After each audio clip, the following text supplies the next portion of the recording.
어떤 노래를 부르느냐에 따라서 인생의 내용이 결정이 된다고 합니다. 어떤 노래를 부르느냐. 그래서 오늘 아침 흥얼거리는 노래가 하루 종일 흥얼거릴 때가 있잖아요. 그죠? 그리고 또 뭐 오늘 아침에 내가 묵상한 그 말씀이 또 하루 종일 말씀이 묵상이 돼서 그 말씀이 내 오늘 하루 동안 어떤 판단의 기준이 될 때가 있어요. 또 오늘 아침에 기분이 나빠. 뭐 애들이랑 싸웠어. 아니면 뭐 부부끼리 다퉜어. 그리고 공부를 하든지 뭐 출근을 하고 그러면 일을 하다 보면 하루 종일 찜찜한 거예요. 기분도 안 좋고, 막 생각할수록 왜 그랬지? 막 그러면서 또 내가 당했으면 막 분이 나고, 내가 또 너무 오버한 것 같으면 또 되게 막 속상해. 일이 안 잡혀 손에. 그럴 때가 많이 있잖아요. 저에게도 그런 노래가 있어요. 제가 캐나다 와서 20년, 25년 살면서 늘 제가 반복해서 부르는 노래가 있는데 그 대표적인 노래가 주님 다시 오실 때까지 나는 이 길을 가리라, 이 노래예요. 그러니까 늘 좀 힘들고 지치고 막 이럴 때마다, 포기하고 싶을 때마다 이 길을 가리라, 나는 이 길을 가리라 그러면서 이 길 끝에 계시는 그 주님을 내가 기대하면서 내가 그래 이 길을 가야지. 그런 찬양을 늘 하면, 우리 뭐 선교에 있을 때도 마찬가지. 제가 주님 다시 이렇게 하면 우리 선교사님 또 저 노래 하시네.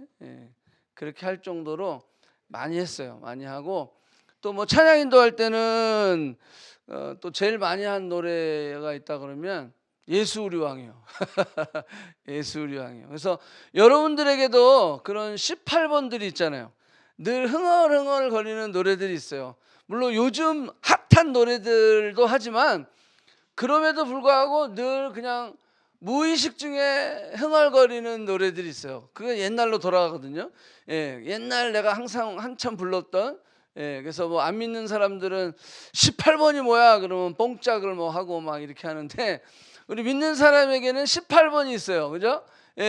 과연 나에게 있어서 18번은 무엇이냐?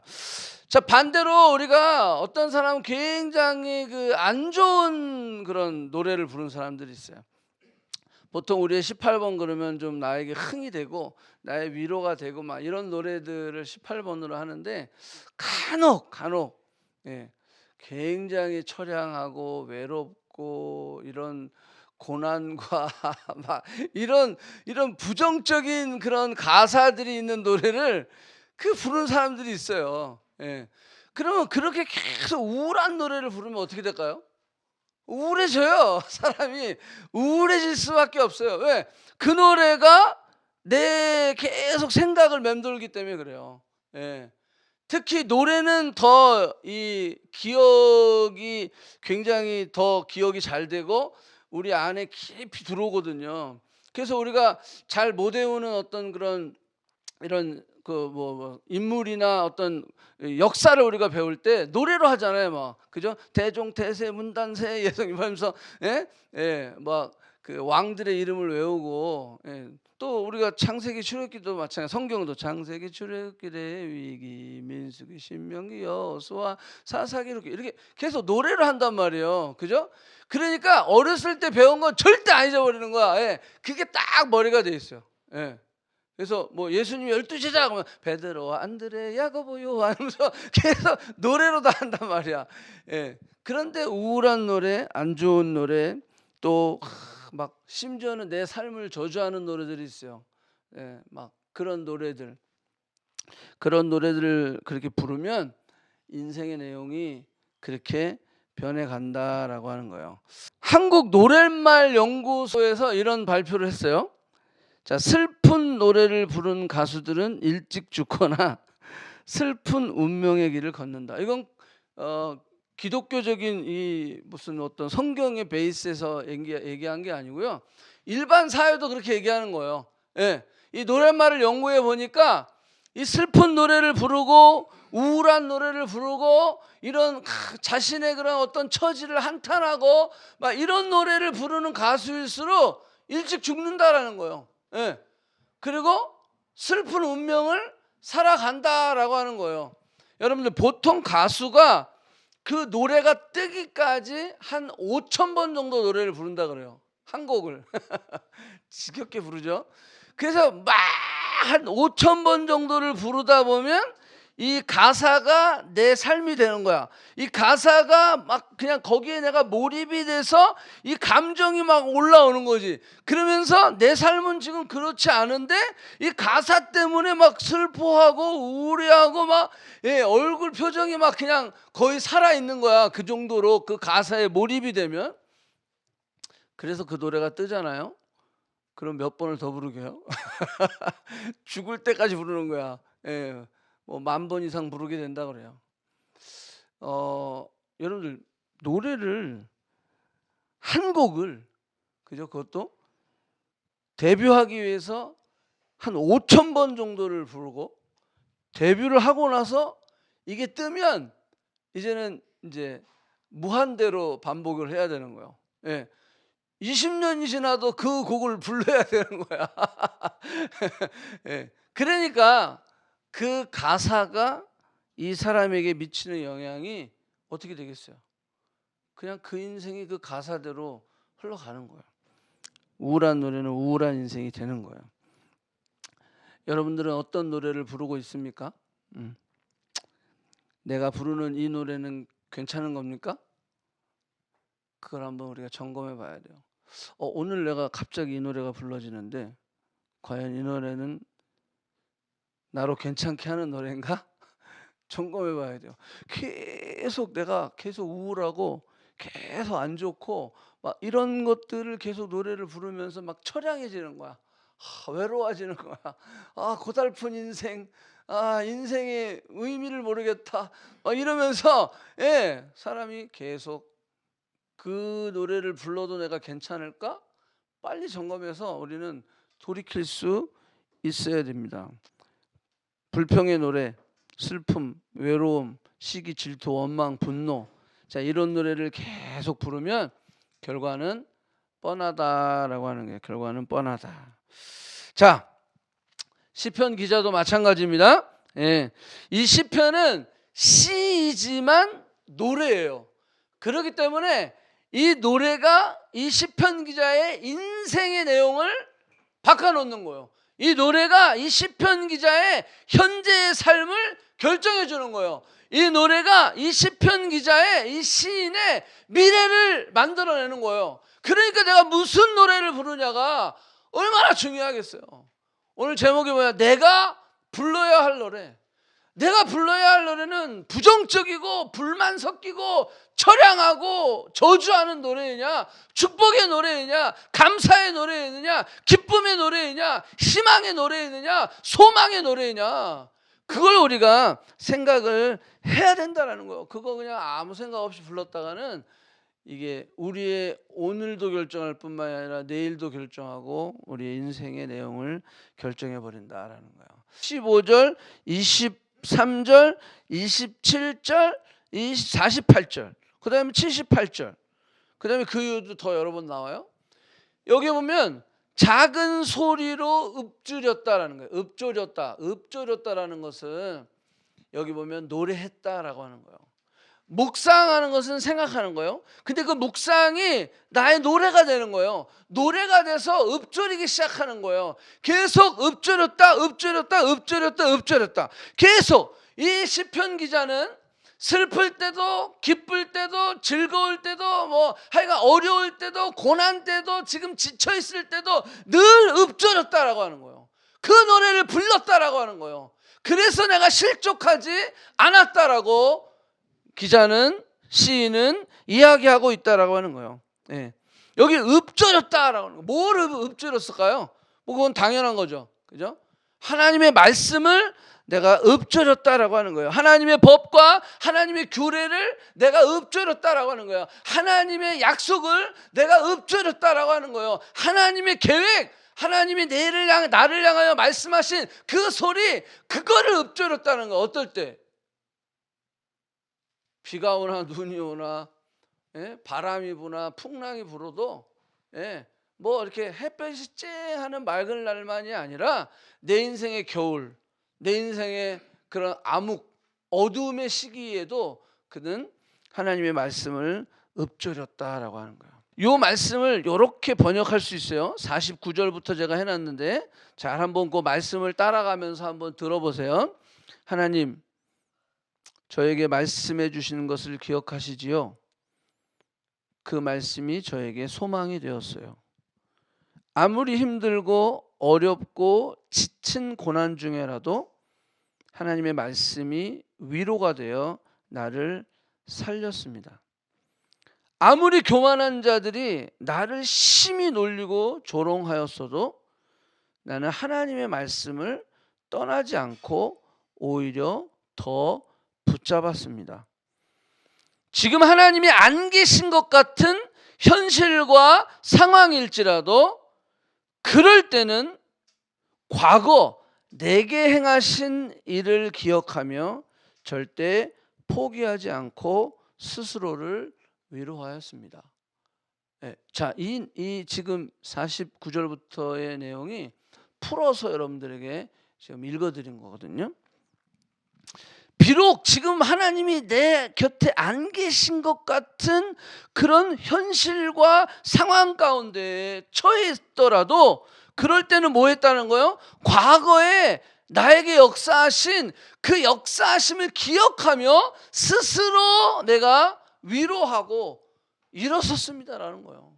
주의 말씀이 나를 살렸다라고 하는 거예요. 여러분들, 우리의 감정은 주님이 나와 함께 하심을 못 느끼는 상황일 수도 있어요. 그럴 때는 과거에 나에게 역사하신 그 주님을 바라보는 거예요. 그것을 기억하는 거예요. 그 기억을 소환해내는 거예요. 리콜하는 거예요. 그러면서 그렇지, 내가 비록 느끼지 못할지라도 주님은 함께 하시지 라고 고백할 수 있는 거죠. 그래서 우리가 교회 오빠 그 영화를 여러 번 봤지만 그분이 그 암 투병을 하면서 그 고백을 하는 거예요. 이 암만 생각하면 불평하고 불만하고 좌절할 수밖에 없지만 그동안 행하신 하나님의 놀라우신 은혜들을 생각하면 나는 늘 플러스였다라고 하는 거예요. 마이너스가 아니었다라고 그는 고백하고 있다라고 하는 거예요. 이 시편 기자의 고백이 저는 우리의 고백과 우리의 노래가 되기를 원해요.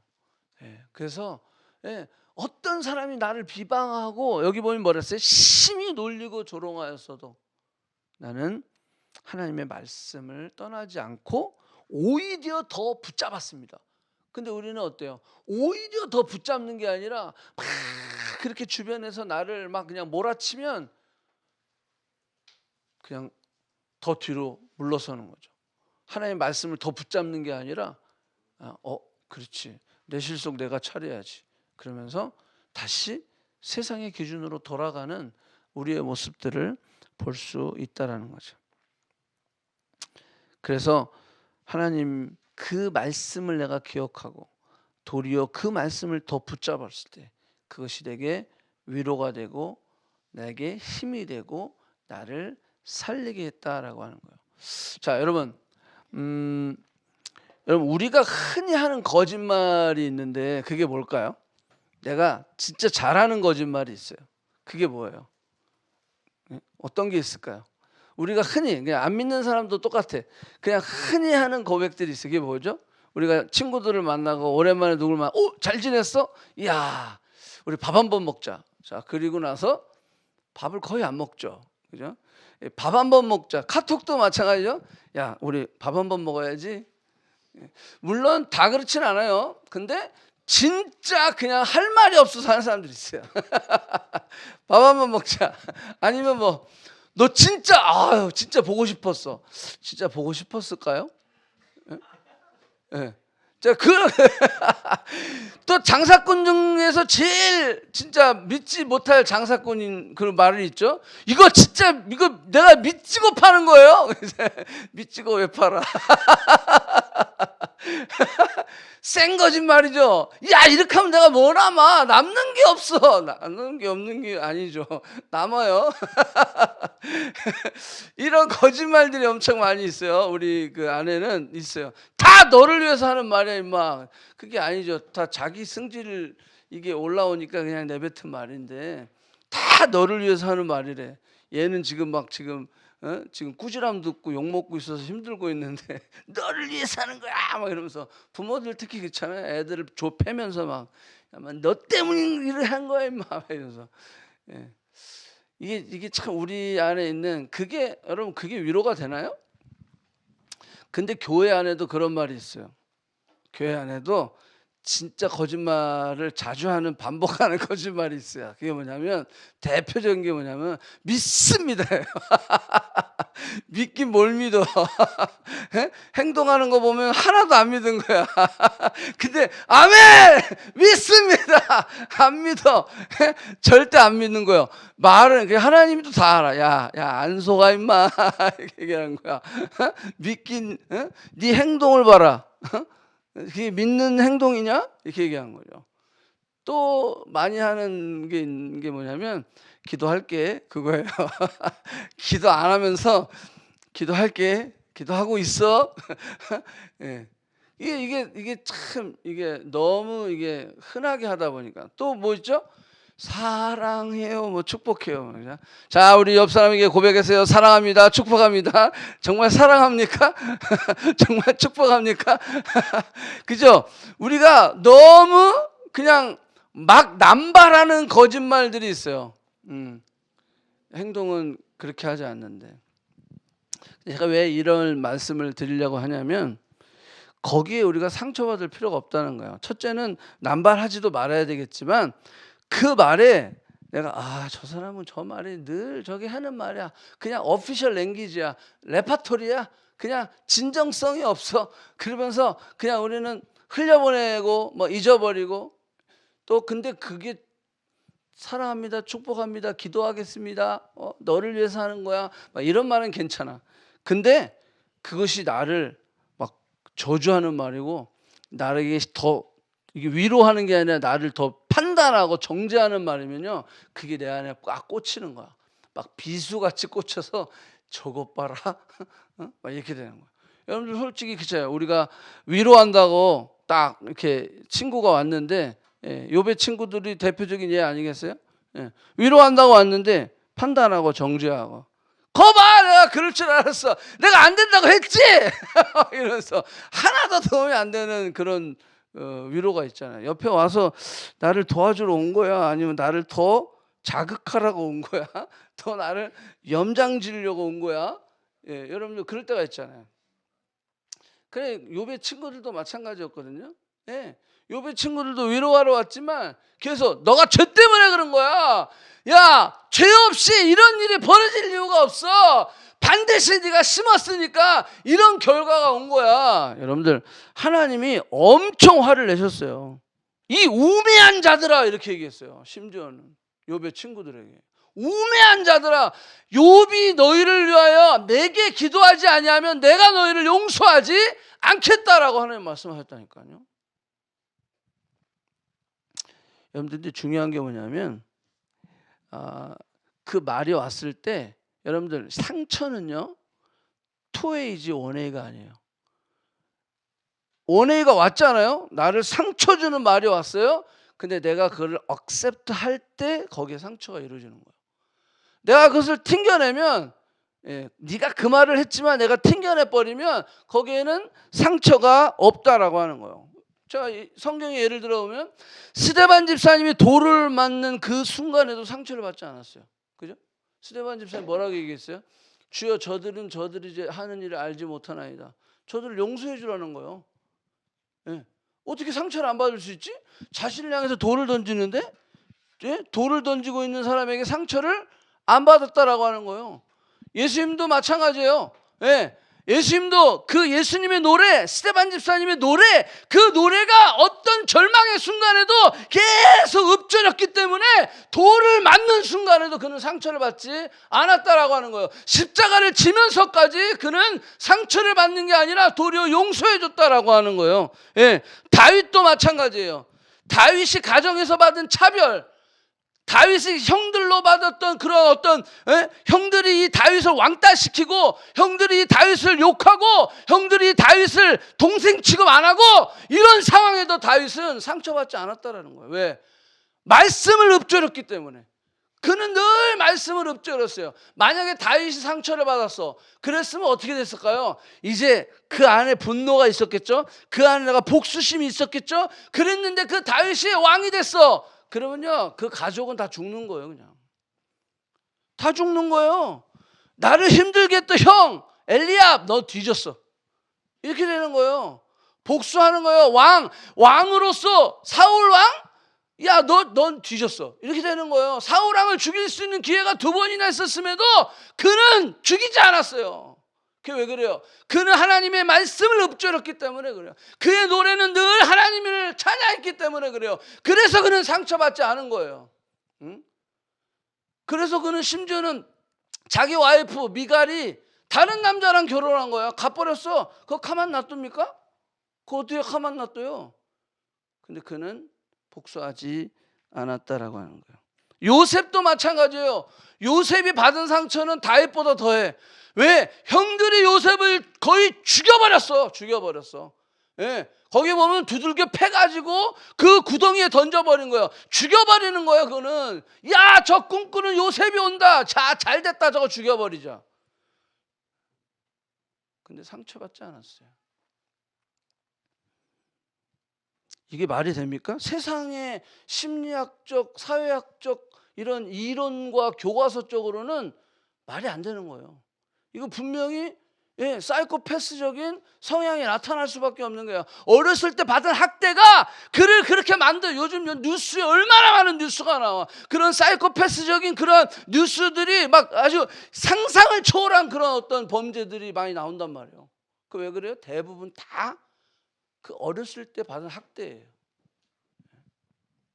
하나님이 얘를 만들고 태어날 때 얘는 사이코패스로 만들어야 되겠다, 이럴 수 있을까요? 아니라고요. 그 환경이 그를 그렇게 만들어낸 거예요. 환경이. 네. 그런데 요셉은요, 충분히 형들의 그 저주와 그 죽음의 그런 어떤 순간에까지 그 밑바닥까지 내려갔었던 그 요셉의 삶, 그것은 분노로 가득할 수밖에 없죠. 엄청난 상처로 삐뚤어진 삶을 살 수밖에 없는 게 요셉의 이론적인 교과서적인 삶인 거예요. 근데 그는 그렇게 살지 않았죠. 왜 그래요? 그가 부르는 노래가 달랐다라는 거예요. 그가 부르는 노래가 달랐다라는 거예요. 여러분, 그걸 오늘 우리를 볼 수가 있어야 된다라는 거예요. 오히려 요셉은 형들을 용서하고 뭐라고 얘기했냐면, 형이여, 두려워하지 마소서. 나를 여기 보낸 사람은 형들이 아니라 하나님이 미리 나를 여기 보냈다라는 거예요. 이거 미친 거 아니에요? 어떻게 이런 고백이 가능하죠? 요셉의 노래는 달랐다라는 거예요. 요셉의 노래는 나와 달랐다라는 거예요. 우리와 달랐다라는 거예요. 시편 기자는 우리에게 이런 답을 줍니다. 말씀을 늘 작은 소리로 읊조렸다는 거예요. 말씀을 늘 노래했다는 거예요.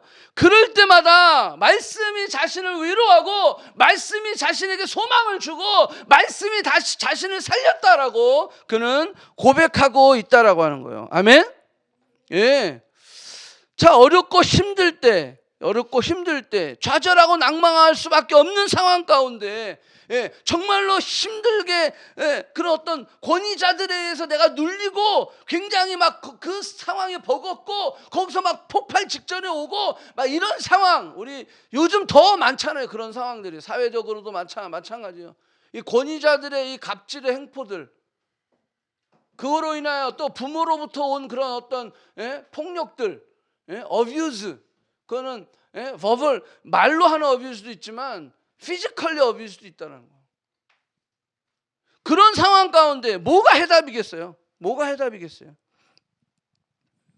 결국은 그들이 말씀 가운데 읊조리고 그들의 인생의 노래가 하나님의 말씀이었을 때 그 모든 환경은 그를 오버월밍이라고 그래. 그가 덮을 수 없다라는 거야. 왜?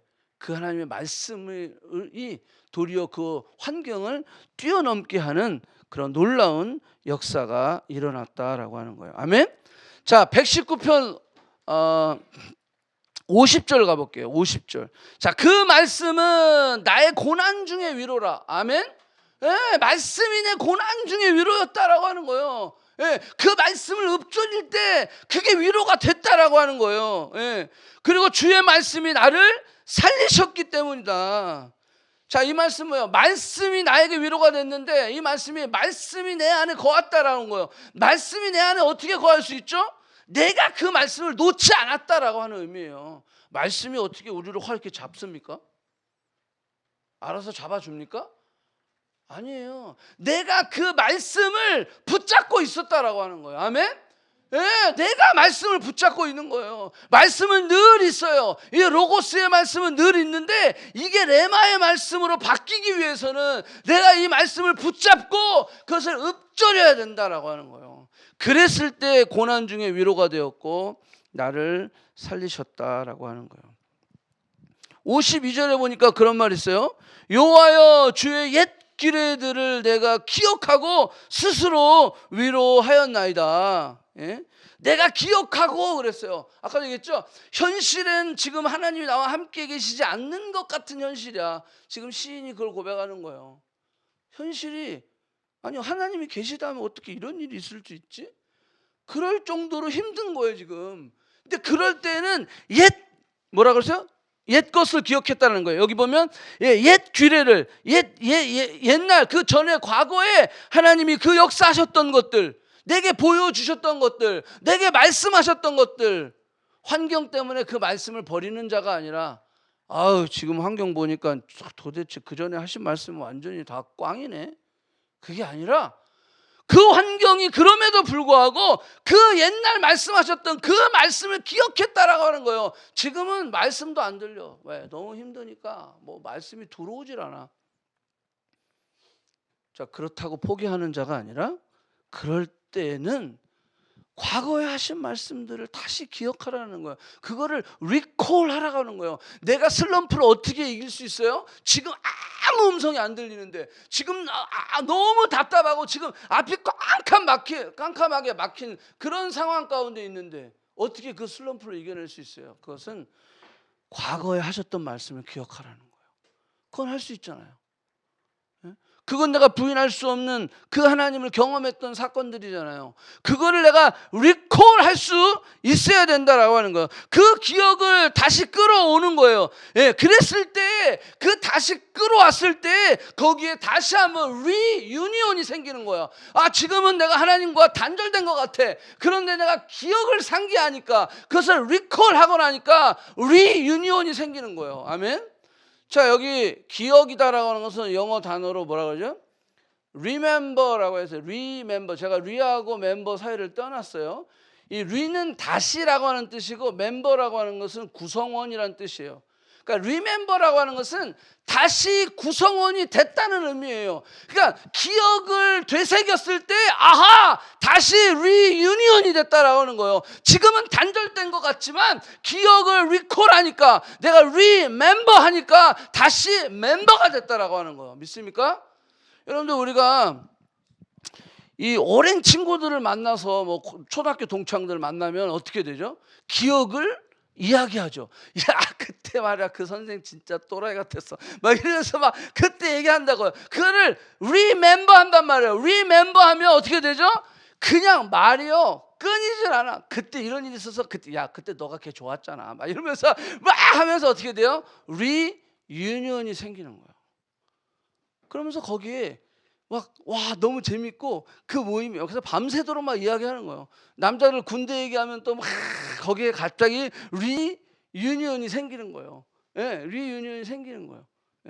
제가 이번에 한국 가서 우리 커넥트 식구들을 또 만났잖아요. 제가 사진을 또 딱 갖고 왔어요. 딱 만나가지고 토론토 유학생 선교회하고 우리 커넥트 교회하고 다 같이 출신들, 예, 우리는 다 한 그릇이다, 한 지붕이다. 그래서 이렇게 다 같이 교제하면서, 예, 이게 또 같이 이야기를 나누고 하니까 또 리콜이 되는 거야.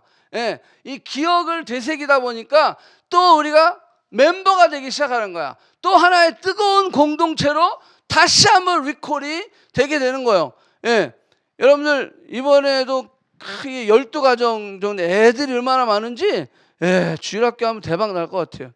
예, 그냥 막 그냥 하나님이 이렇게 모이게 해주시는 거죠. 자, 모여서 새벽 3시까지 이야기하는 거야. 그때 10년 전에, 15년 전에, 20년 전에 막 하면서, 예, 막 얘기하는 거야. 심지어는 이 사람이랑 5년 차이가 있는데 내가 그 방에 있었대. 아, 나도 그 방에서 잤는데요. 막 이러면서 막 이야기하는 거야. 여러분들 이게 remember, 기억이 되기 시작하면 다시 멤버가 되는 거예요. 예, 다시 멤버가 되는 거예요. 예. 그러면서 어떻게 돼요? 소망을 이야기하고 우리의 또 서로 축복을 나누고 막 이렇게, 예, 이야기를 나누면서 아, 우리가 다시 한번 리유니언이 되는 그런 시간을 갖게 되는 거예요. 여러분들 성경의 대표적인 이 리유니언이 하나 있어요. 그게 뭐냐면, 예, 마태복음 누가복음 15장에 나오는 탕자의 비유예요. 탕자의 비유. 예. 자, 여기 뭐 다 생략하고 이 탕자의 비유의 17절 한번 볼게요. 자, 17절 보면 이에 스스로 돌이켜, he came to himself. 예, 스스로 돌이켜 기억을 리콜한 거예요. 이제 내가, 왜 지금은 아버지와 단절됐지, 아버지로부터 모든 재산을 받아가지고 허랑방탕하고 다 탕진해 버렸어. 이제는 거지가 돼 버렸어. 이제 돼지의 쥐업 열매를 먹을 판인 거야. 이 돼지 우리 안에 들어가서 이 쥐업 열매를 먹을 판이 된 거야. 그때 생각한 거야. 내 아버지 집에는 종들도 풍성하거늘 나는 줄여, 이 말은 뭐냐면 내가 굶주려 죽게 생겼구나. 왜 그래요? 단절돼서 그런 거잖아요. 지금 현재 현실이 단절됐잖아요. 그런데 기억이 돌아온 거야. 예, 이게 remember 한 거야. 그러니까 영어로 보면 he came to himself. 그가 다시 그로 돌아왔다. 그로 돌아오는 거예요. 누구로? 아버지, 부자 아버지의 아들로 다시 he came to himself. 돌아왔다라고 하는 거예요. 그러면서 여러분들 remember 하니까 어떻게 돼요? 위로가 되고 힘이 되는 거야. 그러면서 어떻게 돼요? 일어나는 거야. 일어나서 내 아버지 집으로 가야 되겠다. 이게 되는 거예요. 가는 거예요. 여러분들, 예, 그랬을 때 이 다음 구절 보면 뭐라고 했어요? 내 아들이 죽었다가 다시 살아났으니 내가 잃었다가 다시 얻었노라. 멤버가 되니까 다시 그 아버지의 멤버로 회복되는 거죠. 여러분, 이게 기억이에요. 기억. 여러분, 우리가 묵상하고 기억할 때 우리는 늘 그 기억을 어떤 순간이든 리콜해야 돼요. 그러면서 나는 하나님의 아들이지, 나는 하나님의 딸이지, 나는 하나님의 사랑하는 자지, 나는 하나님이 기뻐하는 자지. 그 하나님의 말을 계속 리콜하는 거예요. 리콜했을 때 내 현재 처해 있는 상황에서 우리는 일어날 수 있다는 거예요.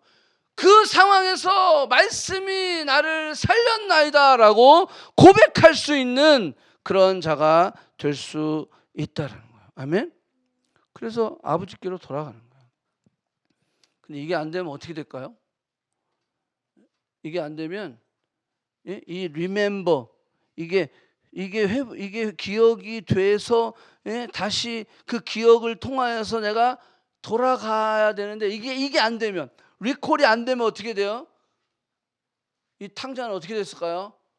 예, 돼지 쥐염 열매를 먹고, 아니면 그걸 먹다가 돼지한테 밟히든지 주인한테 매맞아 죽든지, 예? 이놈의 자식이 말이야, 돼지 먹이를 지가 먹고 인간 이하의 취급을 당하게 되는 거예요.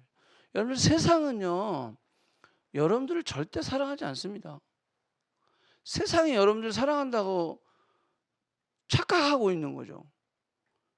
여러분들을 사랑하는 것은 하나님뿐이에요.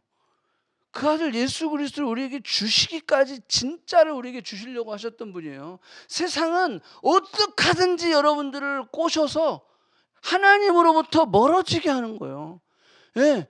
여러분들이 그 추구했던 그 많은 명예와 뭐 돈과 무슨 어떤 스펙과 뭐 어떤 좋은 집을 사야지, 뭐 좋은 뭘 갖고 있어야지.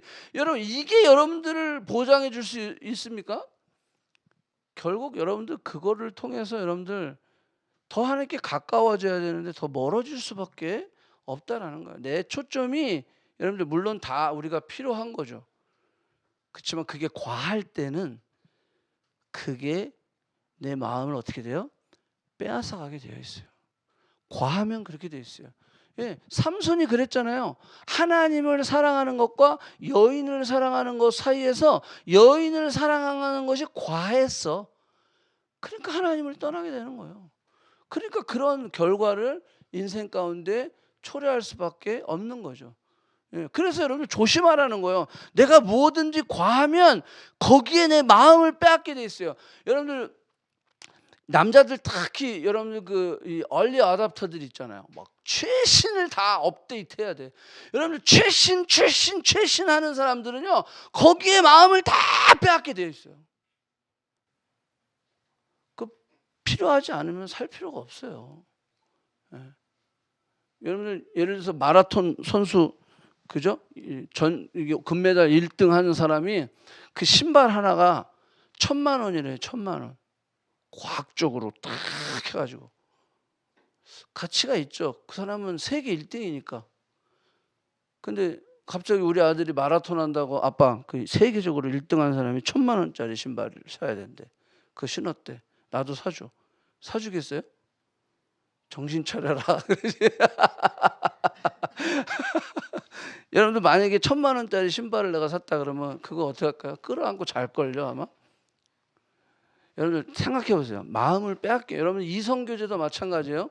마음을 내가 하나님보다 빼앗기면 그 이성교제는 빨리 정리하세요. 네. 하지 마세요. 왜? 여러분들 그 이성이 여러분들의 인생을 책임져 준다라고 착각하십니까? 안 해줘요. 안 해준다니까. 내 인생은 하나님만이 책임져 주실 수 있는 거예요. 아멘. 네. 어떤 것에서도 하나님을 사랑하는 그 사랑하는 마음에 빼앗길 정도로 다른 것에 내가 모든 것을 투자하지 말라는 거예요. 비즈니스도 마찬가지야. 이거를 망하면 안 되는데 하니까, 예, 망하려고 하니까 결국 어떻게 돼요? 편법을 쓰게 되는 거야. 근데 내가 하나님 말씀대로 살아서, 예, 내가 하나님 말씀대로 해서 하나님을 향한 내 마음은 빼앗기지 않겠습니다라고 하면서 내가 비즈니스를 한다면, 망해도 된다는 비즈니스에 내가 어떻게 그 마음을 빼앗기겠어요? 물론 대충 하라는 말이 아니에요. 그 우선순위를 가지고 할 때, 그죠? 예. 그랬을 때 그 마음이 절대 빼앗길 수 없다. 그러면 하나님이요, 거기서 채워주시게 돼 있어요. 거기서 역사가, 왜? 하나님은 그때를 기다리는 거거든요. 그 타이밍을 기다리는 거거든요. 왜? 하나님이 내가 필요한 부분들을 다 아시고 가장 하나님의 때에 나에게 필요한 때를 하나님 너무 잘 아시기 때문에 하나님 기다리시는 거거든요. 그러니까 저도 기다리는 거예요. 계속 기다리는 거예요. 여러분들, 우리가 하나님의 말씀을 늘 리콜할 수 있는, 그래서 그 노래를 우리가 부를 수 있는, 예, 그래서 내가 지금 무슨 노래를 부르고 있지? 아니 안 되지. 내가 이 노래를 부르면 안 되지. 그렇지. 내가 이 노래를 불러야지. 예, 그래서 하나님이 주시는 그 노래를 부를 수 있는 저와 여러분이 되기를 축복합니다. 자, 이 시편에서 한 가지 또 더 우리가 좀 특징이 있다면 바로 요거예요. 자, 주의 율법을 버린 악인들로 말미암아 내가 맹렬한 분노에 사로잡혔나이다. 맹렬한 분노에 사로잡혀서 내가 복수했다는 말이 아니고, 이 말은 어떤 말이냐면, 여러분, 율법을 버린 자, 하나님의 말씀을 떠난 자라는 거예요. 하나님의 말씀을, 예, 경홀히 여기는 자. 예. 자, 요거를 70절에는 이렇게 표현하고 있어요. 그들의 마음은 살쪄서 기름덩이와 같으나. 좀 표현이 되게 막 막 상상이 되죠. 살쪄서 기름덩이와 같이 된 자들, 이런 자들이 하나님의 율법을 버린 악인들이라고 시편 기자는 이야기하고 있어요. 여러분들, 그 마음이 살쪄서 기름덩이와 같은 자들을 다른 해석에서 뭐라고 얘기하냐면 마음이 무뎌서 분별력을 잃은 자들, 이렇게 얘기해요. 자, 이런 자들에게 어떻다? 맹렬한 분노가 일어났다라고 하는 거예요. 자, 한번 나와 이 시인의 차이점을 한번 보세요. 우리에게 이런 거룩한 분노가 있습니까? 이런 나의 자존심이나 아니면 사소한 어떤 그 이익이 걸린 문제에 대해서는 완전히 분노합니다. 우리가 내가 불이익을 당하니까 화를 냅니다. 막 열분을 토합니다. 근데 하나님의 거룩한 그 말씀이 사람들에게 의해서 존중받지 못할 때 그 현실을 보고는 우리는 침묵합니다. 그냥 나한테 피해만 안 주면 감사한 거야. 왜 자꾸 나한테 이게 그 개독교 막 이러면서 이거 진짜 왜 이게 이 뉴스들이 자꾸 나와서 나한테 내가 직장 생활하는데 좀 피해가 돼. 그러면서 도리어 그 하나님의 이름이 그리고 하나님의 말씀이 존중받지 못하는 이 시대를 향한 분노는 없고 그냥 나한테 불이익이 당하지 않을까, 나한테 이게 안 좋은 영향력이 있지 않을까, 막 그러면서 거기에 안절부절해하는. 그러니까 이 시편 기자는요, 그러한 부분에 있어서 분노를 가지고 있었다라고 하는 거예요.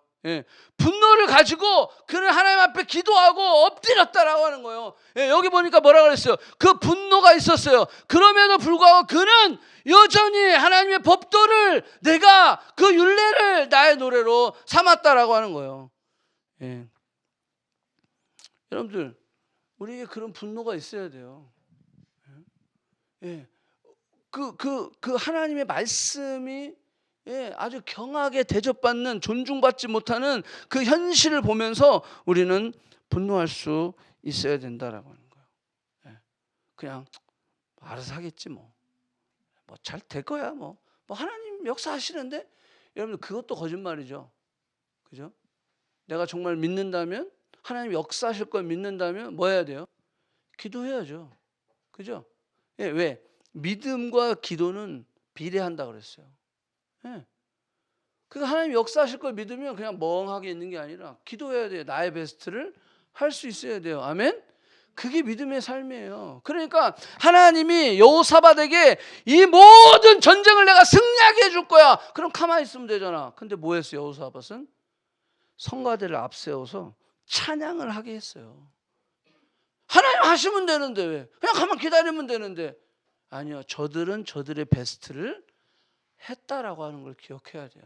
나의 베스트를 할 수 있어야 돼요. 나는 그런 하나님의 말씀이 아주 경홀하게 여기는, 존중받지 못하는 이 시대를 향해서 분노할 수 있어야 된다. 거룩한 분노를 가지고 골리앗을 향해서, 이야 네가 말이야 할례 받지 못한 네 놈이 말이야 어떻게 만군의 여호와 이 하나님을 모욕할 수 있냐.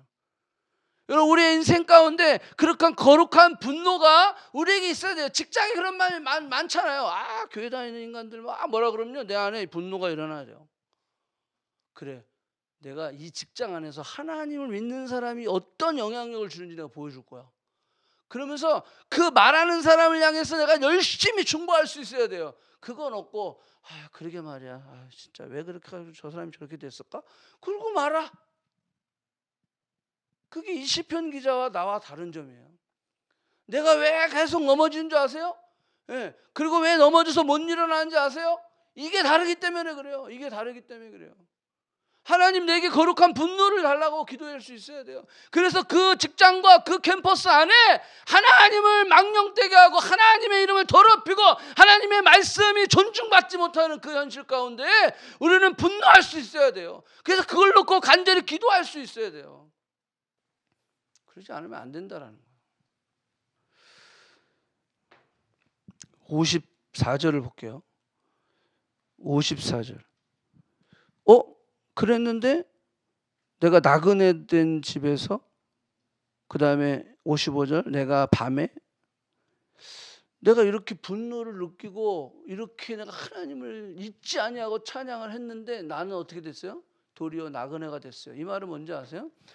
직장에서 우리가 그런 분노를 가지고 내가 더 크리스찬으로서 내가 영향력을 줘야지라고 선포하면요, 그때부터 나는 왕따가 되기 시작하는 거예요. 왕따가 되기 시작하는 거예요. 나그네가 되는 거예요. 여기 보니까 뭐라 했어요? 나그네 됐다라는 거예요. 이 말은 뭐예요?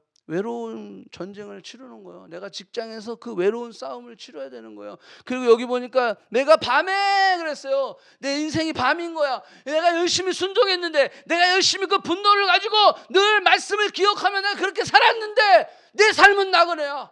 내 삶은 아직도 밤이야. 아직도 밤인 거야. 자, 이때 우리는 어떡하죠? 와, 신앙생활 어렵다. 그리고 돌아가는 사람이 있어요. 안 되겠다. 나도 그냥 적당히 해야지. 그냥 세상의 친구들 방법으로 내가 해야지. 나도 내 실속 차려야지. 이렇게 되는 거예요. 예. 요거를 뛰어넘어야 돼. 요거를 뛰어넘어. 요게 바로 뭐냐면 요셉이 감옥에 들어가는 순간이 되는 거야. 예. 저기 보디발 장군의 종으로서의 삶에서 이제 종에서 죄인으로 바뀌는 삶. 야, 내가 그렇게 말씀을 지켰는데 이게 뭐야? 죄인이 됐어. 더 안 좋아졌어. 그럼에도 불구하고 여기 뭐라 그랬어요? 내가 나그네 된 집에서 주의 율례들이 나의 노래가 되었나이다. 아멘. 예, 내가 나그네가 됐어. 그러면서 그냥 신세한탄하고 하는 것이 아니라, 예, 도리어 그 환경이, 그 어려움들이 도리어 나에게 또 노래가 됐다라고 하는 거예요. 나는 절대 포기하지 않는다라는 거예요. 나는 절대 뒤돌아서지 않겠다라는 거예요. 나는 절대 여기서 그냥 눈치껏 새길로 가고 삐져나가지 않겠다라는 거예요. 나는 가겠다라는 거예요. 아멘? 이게 뭐냐면 It's okay라는 거예요. 예. 그래, 이 환경이 나에게 주어졌어. 도리어 나그네가 됐어. 도리어 밤이 됐어. It's okay. 그러면서 뭘 했어요? 내가 노래를, 작은 소리로 읊조리기 시작한 거야. 그러니까 It's okay 그리고 읊조리기 시작하니까 뭐가 바뀌어요? I am okay 이렇게 되는 거야. 아멘? 예, 여러분들 It's okay 그리고 내가 하나님 주신 노래를 불러. 그럼 우리 안에 무슨 노래가 나오는지 아세요? I'm okay, I'm fine 이렇게 되는 거야. 그러니까 감옥에 갇힌 바울과 실라가요, 거기서 노래를 하기 시작하는 거야. It's okay. 두들겨 맞았어. It's okay. 그러면서 노래를 부르기 시작했어. 그랬더니 I am okay. 그다음에 뭐라 하냐? I am fine. 그죠? 그럼 뭐라 했어? 제자들이 내가 예수님의 이름으로 핍박을 받는 것을 도리어 감사했다라고 하는 거예요. 자, 내가 불러야 할 노래는 무엇입니까? 하나님의 약속의 노래, 하나님의 부르심의 노래, 하나님의 말씀의 노래, 굿뉴스, 그 복음의 노래.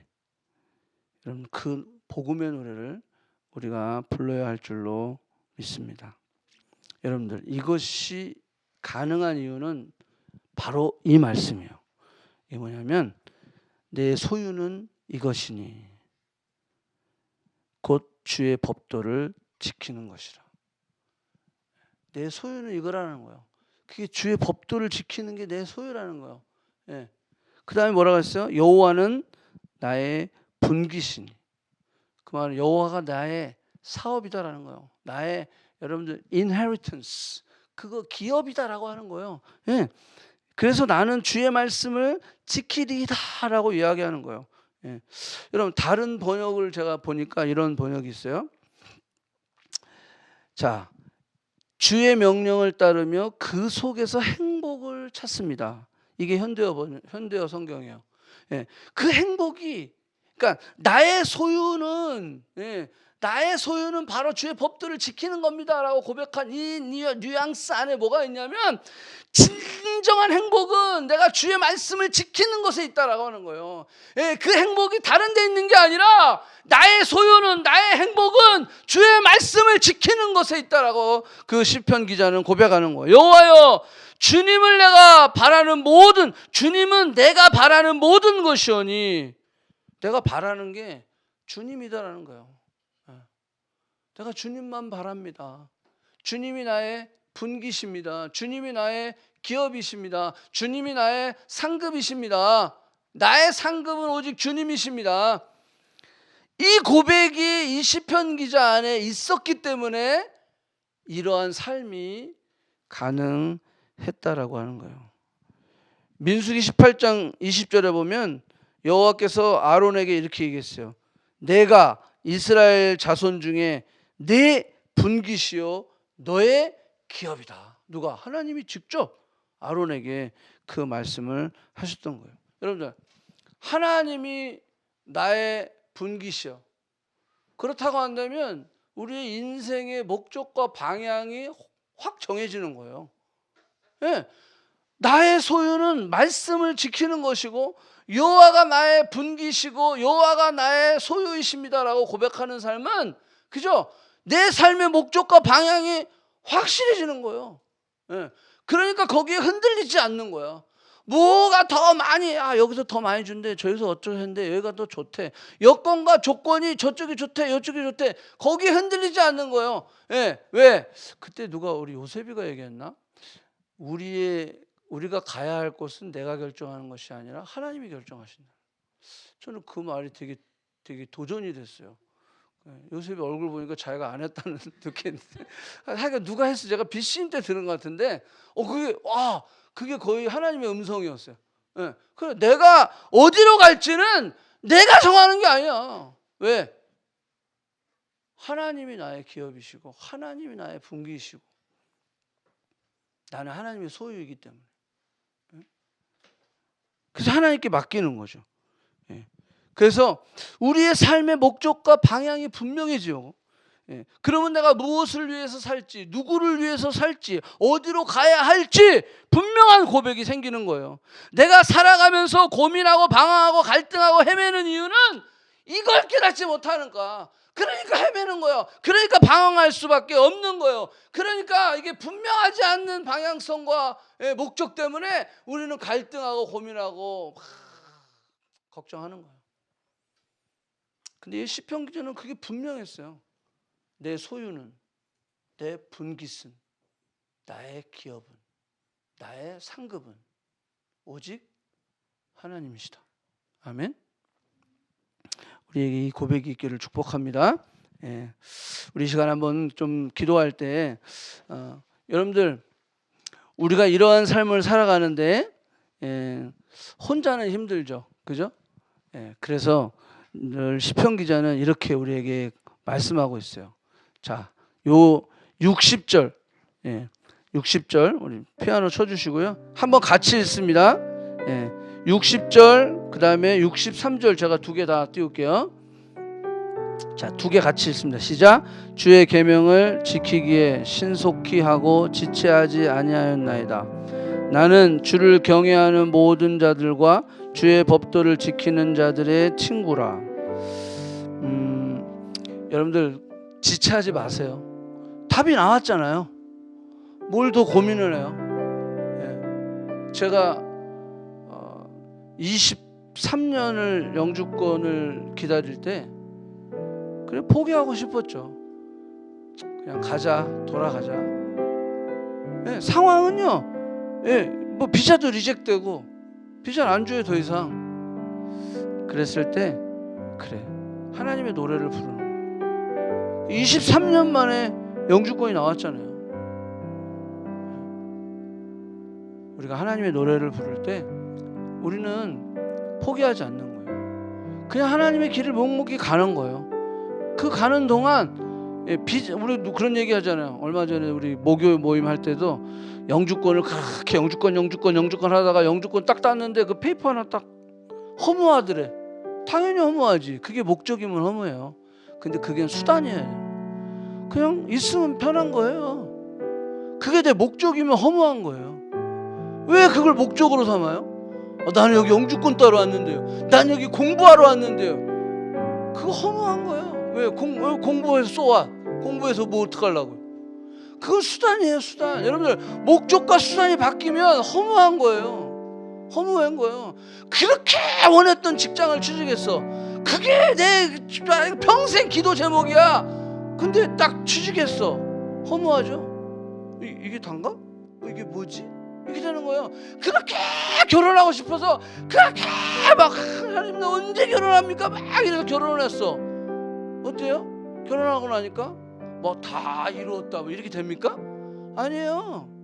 그게 목적이 되면 안 된다라는 거예요. 하나님이 내게 주신 그 목적을 향해 나아가는 통로의 그 과정일 뿐인 거예요. 아멘? 예. 여러분 그거를 우리가 구별할 줄 알아야 되는 거예요. 그래서 여기 보니까 뭐라 해서 신속히 결정했다라는 거예요.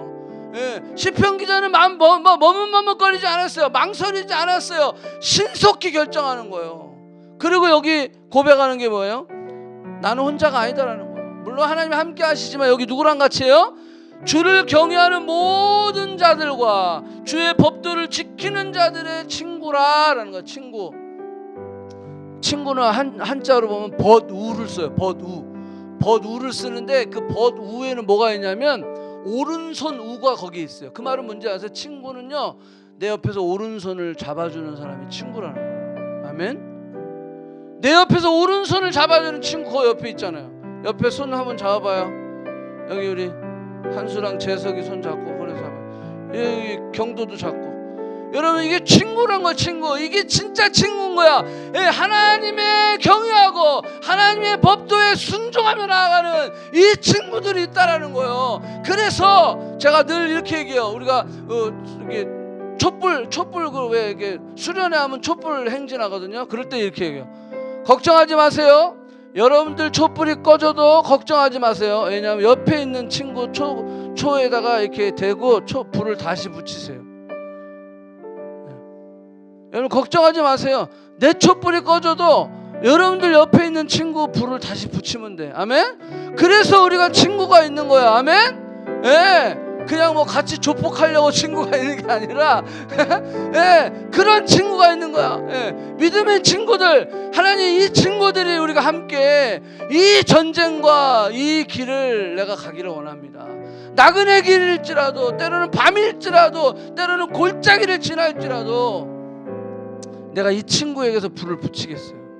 내가 넘어지면 또 이 친구 손을 잡고 일어나겠어요. 그리고 여러분들 생각해 보세요. 나는 어떤 친구를 가장 귀하게 생각하고 있는지. 술 친구, 세상 친구인지 아니면 믿음의 친구들인지. 그리고 나는 어떤 친구인지. 나도 누군가의 친구일 거 아니에요. 그죠? 우리 한번 시간 기도합시다.